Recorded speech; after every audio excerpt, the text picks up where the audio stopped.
Salut les amis, j'espère que vous allez bien. Aujourd'hui, on se retrouve pour le LeetCode 835 Image Overlap. Alors l'idée est vraiment très simple. On nous donne deux matrices binaires, deux images, image 1 et image 2. Et l'idée, c'est de renvoyer l'overlap maximal entre l'image 1 et l'image 2. Donc comment est-ce qu'on définit un overlap? C'est bien tout simplement le produit scalaire entre image 1 et image 2, mais on peut appliquer à soit l'image 1, soit l'image 2, autant de translations que l'on veut, sachant qu'on n'a pas le droit à faire une quelconque rotation. Donc ça peut paraître un petit peu compliqué comme ça, mais si on prend un exemple, vous allez très vite comprendre. Si on prend l'image 1 et qu'on va lui appliquer des translations, par exemple une translation vers la droite pour obtenir cette nouvelle image, puis une translation vers le bas, on obtient cette image. Quand on fait l'overlap entre cette nouvelle image translatée et image 2, eh bien, on va avoir 0 fois 0, plus 0 fois 0, plus 0 fois 0, plus 0 fois 0, plus 1 fois 1, plus 1 fois 1, plus 0 fois 0, plus 0 fois 0, plus 1 fois 1. Donc si vous avez bien compté, l'overlap est maximal parce que on a bien autant de 1 sur la première image que sur la deuxième image d'une part. Ce n'est pas toujours possible, mais et d'autre part, euh, eh bien, on ne peut pas avoir un overlap qui soit plus grand que le nombre de 1 minimal sur ces deux images. Donc là, on ne pouvait pas espérer avoir plus que 3 pour la simple et bonne raison qu'il n'y a que 3 1 sur l'image 2. Donc j'espère que c'est clair. On peut prendre d'autres exemples si vous voulez. Bon, là, on n'a pas besoin de faire de translation puisqu'il y a un 1 dans l'image 1 et un 1 dans l'image 2. L'overlap, il est bien évidemment de 1. 1 fois 1. Ici, de même, 0 fois 0, on ne peut pas espérer avoir un quelconque autre résultat que 0. Donc, la morale de cette histoire, c'est qu'on pourrait imaginer explorer chacune des translations possibles par une image ou l'autre et garder dans une variable l'overlap maximal qu'on a trouvé et renvoyer, in fine, eh bien, l'overlap maximal. C'est une solution qui pourrait marcher. Mais la raison pour laquelle je vous ai fait une vidéo sur ce LeetCode, c'est pour vous introduire la notion de convolution. Alors la convolution, qu'est-ce que c'est? C'est l'application d'un masque sur une image pour donner une valeur entière. Eh bien, c'est exactement ce qu'on veut faire. Nous, on veut calculer l'overlap. Dans les, dans les réseaux convolutifs, souvent, on va avoir des masques un peu compliqués avec plusieurs valeurs, des masques de différentes tailles, de kernels par exemple, qui ont 3, 5, de taille 7 parfois. Et donc, ça permet de réduire une image de taille 256 par exemple, à une image de taille légèrement plus faible.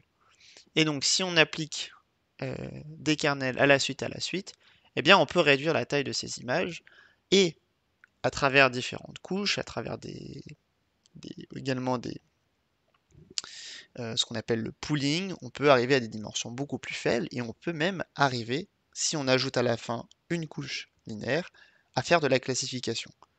Les CNN sont par exemple très utilisés pour classer des images de chiens et de chats. Donc pourquoi est-ce que je vous parle de convolution tout de suite? Eh bien, c'est tout simplement parce que ce qu'on cherche à faire là, eh bien, c'est exactement l'opération qu'on a dans un CNN, quand on applique un masque, eh bien, c'est exactement cette action d'overlap qu'on va faire. Euh, on va la faire pour chacun des pixels ou chacune des zones explorées par le réseau convolutif itérativement. On va effectuer un overlap et renvoyer l'overlap maximal, ça correspond exactement à faire du max pooling dans un réseau convolutif. Et donc c'est pour ça que quand on voit cet exercice et qu'on a fait un peu de data science, eh bien la solution nous saute aux yeux. Donc l'idée, c'est que on va appliquer le masque. Donc ici, ça va être le masque. Notre masque, en fait, ça va être l'image 2 en l'occurrence. Et on va appliquer ce masque d'image 2 à l'image 1, grain par grain. Donc on va commencer par le en haut à gauche, et on va aller un petit peu vers la droite, puis on va faire ligne par ligne, on va appliquer ce masque. Donc comme vous pouvez le voir et comme vous pouvez vous en douter, si on veut appliquer le masque et être complètement exhaustif, eh bien il faut augmenter légèrement la dimension de notre image de base par eh bien, la longueur de l'image de notre masque moins 1. Donc vu qu'on est ici avec une image de dimension 2, on va ajouter une dimension, deux dimensions, pardon, 3 moins 2, 3 moins 1, pardon, égale 2, à notre image 1. Et c'est pour ça que notre image de corrélation, ou si vous préférez la matrice qui est en sortie de la convolution, on va avoir une image de taille 5, 5. Et donc, si je trouve que cette image est quand même assez pertinente parce qu'elle nous permet de comprendre comment le calcul est fait de cette matrice de corrélation. Et bien par exemple ici, sur cette convolution de cette zone-là, donc c'est le 4e indice, et bien si on fait l'overlap, on a bien un overlap de 4. 1, 2, 3 et 4. Le reste c'est que des zéros. Et donc c'est pour ça que dans notre matrice de corrélation est égale à 4. Et donc, mon point, c'est que l'overlap maximal entre l'image 1 et l'image 2, ce n'est rien d'autre que le maximum de cette matrice de sortie, de convolution. Et bien donc une fois qu'on a compris ça, il nous suffit de calculer cette matrice de corrélation. Donc ici on va utiliser la fonction correlate2d de scipy.signal, et on va prendre son maximum et on va renvoyer ce maximum. Et vous allez voir, c'est génial parce que en termes de complexité, c'est quelque chose qui est totalement dément et ça permet notamment de résoudre ce problème. Donc, la première chose à faire, c'est de transformer notre image 1 et notre image 2 en array. np.array image 2.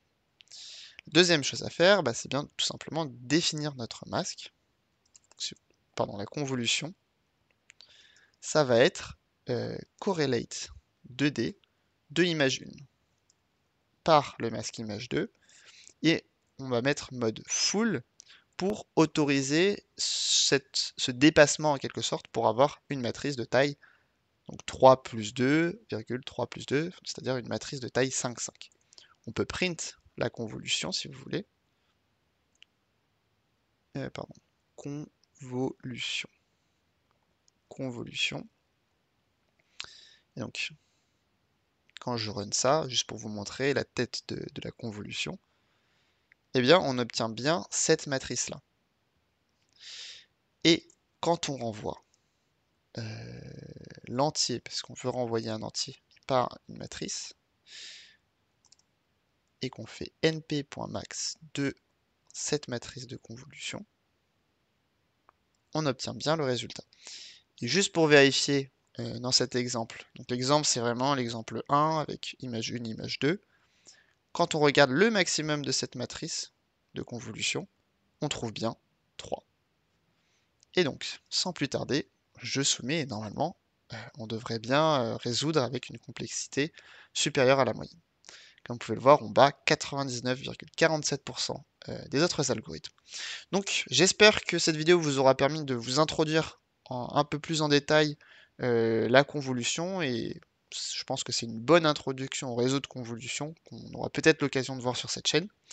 En tout cas, n'hésitez pas à vous abonner, et sur ce, je vous souhaite une excellente soirée. Salut!